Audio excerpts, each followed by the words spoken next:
Then he opened the bag, and his face lit up. He smiled, a smile that carried gratitude, relief, and innocence. It was a quiet night in the city, the kind of silence that makes you hear your own heartbeat. Streetlights painted golden circles on empty sidewalks, and there, walking slowly through the cold, was a man named Yusuf. He wasn't rich, he wasn't famous, just a simple man, a husband, a father, and a believer. In his hands, a small bag of food. Nothing fancy, just enough to fill a hungry stomach. Every night after his evening prayer, Yusuf would leave his warm home, wrap his scarf tightly, and step into the cold streets. He would walk the same path, past the same flickering lampposts, until he reached the same old park bench. He would look around, make sure no one was watching, and gently place the bag down. Then, quietly, he would whisper, "Ya Allah, accept it from me." And just like that, he would walk away. No cameras, no praise, no one to say mashallah, "Look how generous he is." Just him and Allah. Narrator. It began after Yusuf once saw a man sleeping under that bench during winter. No blanket, no food, nothing but the mercy of the cold night. He wanted to help, but he didn't want to embarrass the man, so he began leaving food secretly. And every morning, the food was gone. It became a quiet ritual, a conversation between him and his creator. He never missed a single night. Rain, snow, or storm. The food was always there. His wife once asked, "You go out every night after prayer. Where do you go?" He smiled softly and said, "To meet someone who never speaks, but always takes what I bring."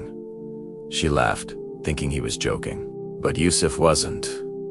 Weeks turned into months. Sometimes, when work was tough or money was tight, he'd think, maybe I can skip just one night.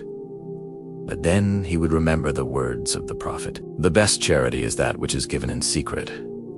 And so, he kept going. Narrator, slightly emotional.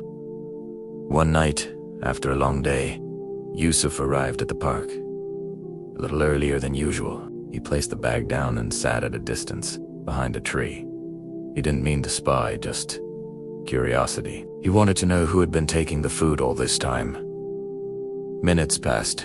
The wind grew colder. Then he saw a movement, a small figure approaching the bench. A boy, maybe 10 or 11 years old, thin, wearing a jacket too small for him. He looked around, cautious, afraid. Then he opened the bag, and his face lit up. He smiled, a smile that carried gratitude, relief, and innocence. He ate slowly, carefully, as if every bite was a blessing. Yusuf's eyes filled with tears. He looked at the boy and whispered, It was him, all along.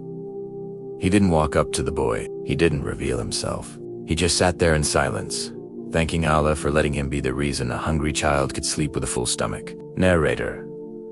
When Yusuf returned home that night, he prayed longer than usual, not asking for wealth, not for reward, but thanking Allah for allowing him to serve quietly. He realized something that night. Charity isn't about what you give, it's about who you become when you give. Narrator. Gentle closing. Weeks later, Yusuf passed by the same park again.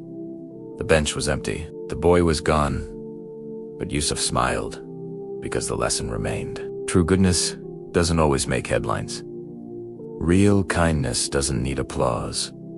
And the most powerful charity is the one that exists only between you and Allah, because even when no one sees, He always does.